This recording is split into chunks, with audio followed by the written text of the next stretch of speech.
Our first film is Rocky V, and it's a sometimes pleasing finale for the series. Pleasing when it gives us back the original Rocky of the streets that captivated us in the first movie. This final chapter opens with Rocky punch-drunk from the fight in Rocky IV. Rocky, excuse me, I don't know. What's wrong? I can't. Can't why? I can't stop my hands from shaking. His brain is damaged and he retires. Then, when bad investments force him back to his Philadelphia neighborhood, Rocky turns trainer, helping a young fighter, a young Rocky named Tommy Gunn, battle for a title shot. Hey, shut up! Listen, Mick used to say, the only difference between the hero and the coward is the hero's willing to go for it, all right? Willing to take the shot, okay? Now, this guy over here is scared, too. You're scared, he's scared, you're both scared. Remember in the... Rocky becomes so involved with this young fighter, he stops paying attention to his son, played by Stallone's real son, Sage. Hey, don't worry about it. I gotta worry about it. I mean, the deal was we were supposed to be tight, right? What about Tommy? You tight with him too, huh? But when Tommy becomes champ, a Don King-type promoter tries to manipulate a fight between him and Rocky. This guy here, he was using you for the bait. He wants to get you and me in the ring. That's what he wants us to fight each other, you know, to make the money, right? He don't care about you. Tommy don't care about me neither. That side of him in the hat is kind of sweet, especially when you know it's probably going to be the last time you'll see it. The two big fights in the movie are also very well done, and Rocky's moments in the street are effective. What's missing, I think, here is a big love scene between Rocky and his wife, Adrian.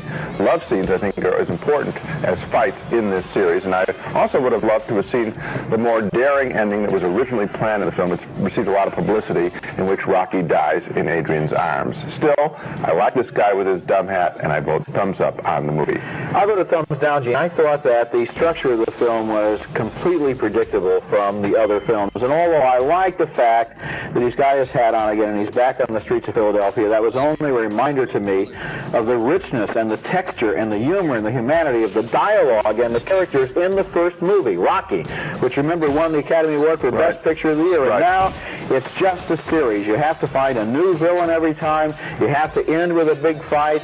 The pieces are all just plugged in. There's no real juice in this movie. Okay, well, I was fooled by the fight in the picture. It doesn't end technically with the fight, and I enjoyed the ending that was chosen. This goes in a different direction. The other thing is, I think that there is a lot of his humor is still in the film, that character's humor. When he walks through the streets, the only thing that I think is wrong with it is that it is missing the love element that was so strong, not only in one, but in two. Well, the whole love was the subject of the first Rocky. I believe so. And Adrian, ever since then, has been kind of put on the shelf. And it always seemed to me like if it were Adrian and Rocky facing the world, they'd be stronger pictures. Number two had that. This one could have used it. I think we can finally nail Balboa. Go for it! Look at this thing, kid. As long as this thing is here, Pitchers is always gonna have a place to sit, right? I can't believe it, you know. This is where it all started for me, kid.